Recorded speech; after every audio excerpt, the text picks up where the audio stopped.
ശിവസേനയിലെ അയോഗ്യതാ case Uddhav വിഭാഗത്തിന് തിരിച്ചടി. മഹാരാഷ്ട്ര നിയമസഭയിലെ അയോഗ്യതാ തർക്കത്തിൽ ശിവസേനാ നേതാവ് ഉദ്ധവ് താക്കറെയ്ക്ക് തിരിച്ചടി. മുഖ്യമന്ത്രി ഏക്നാഥ് ഷിൻഡെയെയും 16 MLA-മാരെയും അയോഗ്യരാക്കണമെന്ന ആവശ്യം സ്പീക്കർ രാഹുൽ നർവേക്കർ തള്ളി. ശിവസേനയിലെ മുഖ്യമന്ത്രി ഏക്നാഥ് ഷിൻഡെയ്ക്കും അദ്ദേഹത്തെ അനുകൂലിക്കുന്ന MLA-മാർക്കുമെതിരായ ഹർജികളിലാണ് സ്പീക്കർ തീർപ്പ് കൽപ്പിച്ചത്. മുഖ്യമന്ത്രി ഏക്നാഥ് ഷിൻഡെയെ ശിവസേനയിൽ നിന്ന് പുറത്താക്കാൻ ഉദ്ധവ് താക്കറെയ്ക്ക് അധികാരമില്ലെന്നാണ് സ്പീക്കർ വിലയിരുത്തിയത്.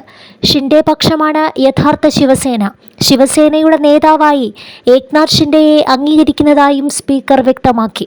ശിവസേനയിലെ ഇരുവിഭാഗങ്ങളും തെരഞ്ഞെടുപ്പ് കമ്മീഷന് നൽകിയ പാർട്ടി ഭരണഘടനയിൽ ഏകരൂപമുണ്ടായിരുന്നില്ല.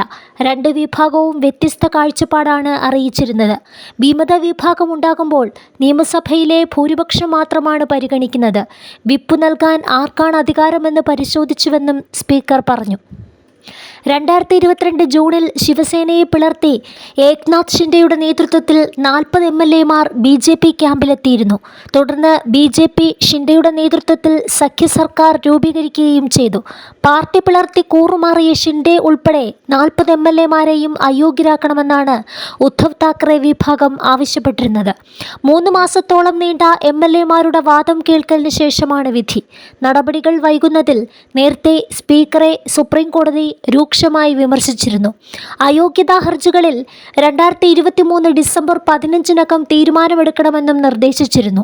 പിന്നീട് അന്തിമ തീർപ്പ് കൽപ്പിക്കാനുള്ള സമയപരിധി ജനുവരി 10 വരെ നീട്ടി നൽകുകയായിരുന്നു. അതിനിടെ വിധി പറയുന്നതിന് തലേദിവസം സ്പീക്കർ രാഹുൽ നർവേക്കർ മുഖ്യമന്ത്രി ഏക്നാഥ് ഷിൻഡെയെ കണ്ടത് വിവാദമായിട്ടുണ്ട്.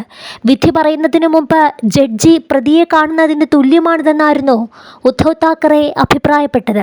വിധി പ്രസ്താവിക്കാനിരിക്കെ സ്പീക്കർ മുഖ്യമന്ത്രിയെ സന്ദർശിച്ചത് തെറ്റായ നടപടിയാണെന്ന് കാണിച്ച് ഉദ്ധവ് പക്ഷം സുപ്രീം കോടതിയെ സമീപിച്ചിട്ടുണ്ട്.